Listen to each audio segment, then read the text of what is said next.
first glance, 2025 looked like a celebration year for K-pop, a season of trophies, charts, and international applause, but behind the headlines, something far more unsettling was unfolding. When Rosé's Toxic Till the End quietly climbed to the #1 position on Radio Disney Mexico, it wasn't just a musical achievement, it was a warning signal. A solo track driven purely by emotion and artistry had crossed borders without scandal, viral gimmicks, or aggressive marketing, and that alone raised uncomfortable questions inside the industry. For years, success in K-pop had been engineered through tightly controlled narratives, synchronized promotions, and corporate timing. Yet here was Rosé dominating an entire year of airplay through vulnerability rather than spectacle. Her voice didn't shout for attention, it lingered. Listeners didn't just hear the song, they lived inside it. And as the track refused to fade, insiders began to whisper about something far more dangerous than competition independence. The industry thrives on control, and control depends on predictability. Rosé's rise disrupted that balance. Radio stations didn't push the song because they were told to, audiences demanded it. That distinction matters. When an idol's work succeeds organically, it weakens the grip of the system that shaped them. The more Toxic Till the End stayed on repeat, the clearer it became that Rosé was no longer defined by the machinery behind her, but by the emotional trust she had built with listeners across cultures. This wasn't just about charts, it was about power quietly shifting away from companies and toward artists who no longer needed noise to be heard. And somewhere behind closed doors, silence started to speak louder than praise. If this opening chapter already feels heavier than expected, stay with us. Follow the channel, subscribe, and keep watching, because this story is only beginning to reveal what it truly costs to break free in K-pop. As Rosé's solo momentum grew stronger, the silence from her company became impossible to ignore. In an industry where achievements are usually amplified through press releases and celebratory statements, the lack of response felt deliberate. This absence wasn't just public relations hesitation, it reflected a deeper tension that often surfaces when an idol's individual success begins to outweigh the structure that once defined them. For companies built on collective branding, a solo narrative that overshadows the group can feel like a loss of control rather than a victory. Behind the scenes, industry watchers noted how achievements like these tend to accelerate difficult conversations. Contracts, renewals, creative direction, and long-term autonomy suddenly move from background concerns to urgent pressure points. When an artist proves they can survive and thrive without constant institutional backing, the balance of power subtly shifts. That shift is rarely welcomed. It creates uncertainty not only for executives, but for the entire system that depends on idols remaining interconnected, dependent, and replaceable. While Rosé's voice continued to dominate airwaves, another storyline was quietly unfolding. Lisa's name began circulating in entirely different spaces far from Korean charts and Western radio. Her recognition in the Chinese market signaled something equally disruptive, measurable, undeniable commercial dominance beyond her original base. Two major nominations weren't just awards, they were proof of market leverage, something far more threatening to rigid structures than fan enthusiasm alone. In K-pop, global success is celebrated publicly but negotiated privately. Every milestone carries weight, and every accolade can trigger resistance.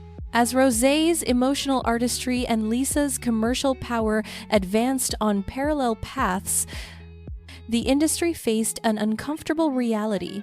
These were no longer idols waiting for permission. They were artists building futures that might not align with the systems that created them.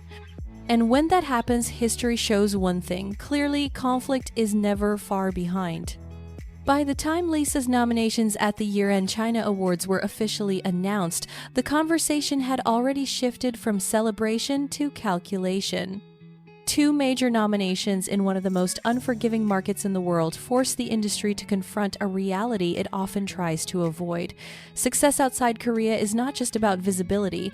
It is about influence, sales, power, and the ability to operate beyond the traditional safety net of a single company. And Lisa had done exactly that. The Chinese market has ended the momentum of countless global artists.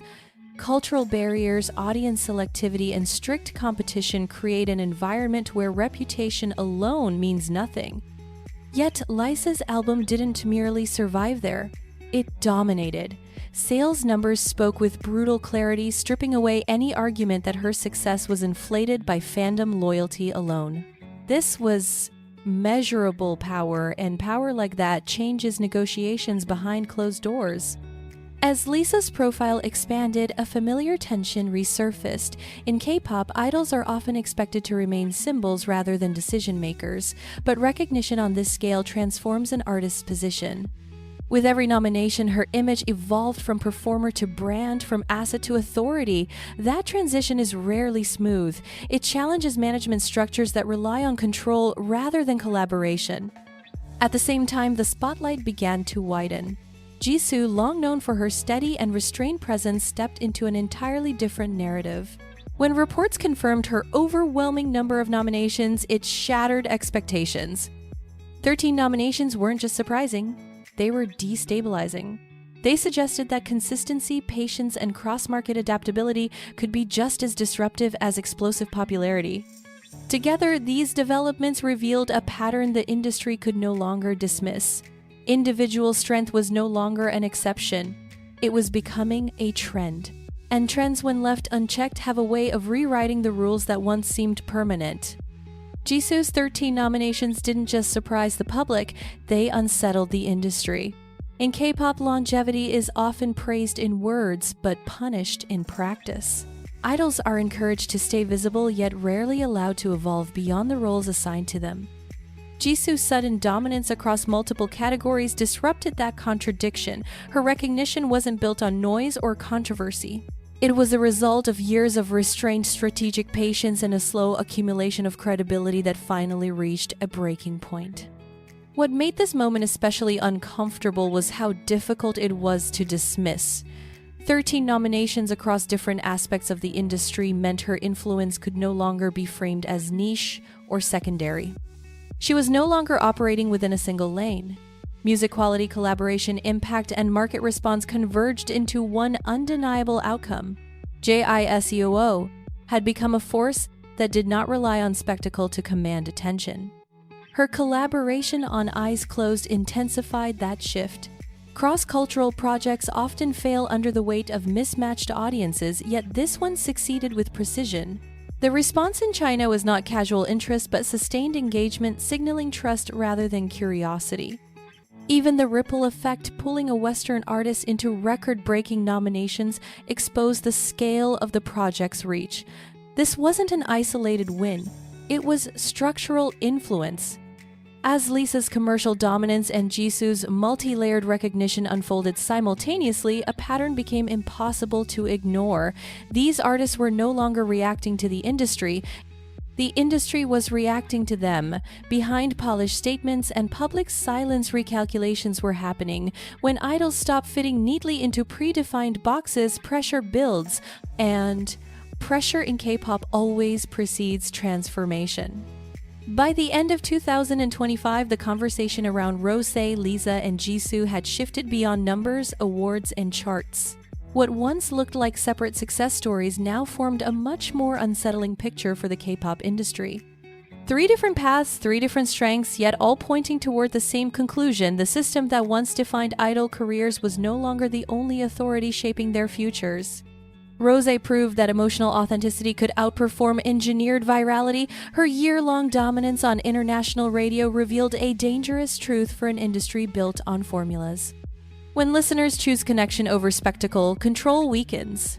Lisa demonstrated that commercial power, when validated by one of the most competitive markets in the world, turns an idol into a negotiator rather than a product. Sales figures don't argue. They shift leverage. And Jisoo showed that patience, consistency, and strategic collaboration can quietly dismantle the assumption that influence must be loud to be effective. What unsettled executives most wasn't just their success, but its permanence. These achievements were not fleeting spikes. They were officially recorded, industry recognized, and difficult to reverse. No scandal fueled them. No controversy inflated them. That made them heavier, harder to challenge, and impossible to ignore. For an industry accustomed to controlling narratives, this kind of independent validation creates a dilemma. When artists no longer need constant reinforcement from the system must adapt or lose relevance. Silence from management became telling. In K-pop, silence often means negotiations, recalculations, and unspoken conflict. When idols reach a point where staying means compromise and leaving means possibility, every move becomes political. Fans sensed it. Industry watchers saw it. The question was no longer whether these artists had succeeded, but what their success would demand next. Do you think this is the beginning of a new era for K-pop soloists or the start of the industry's biggest internal conflict yet? Stay tuned because the next chapter may change everything.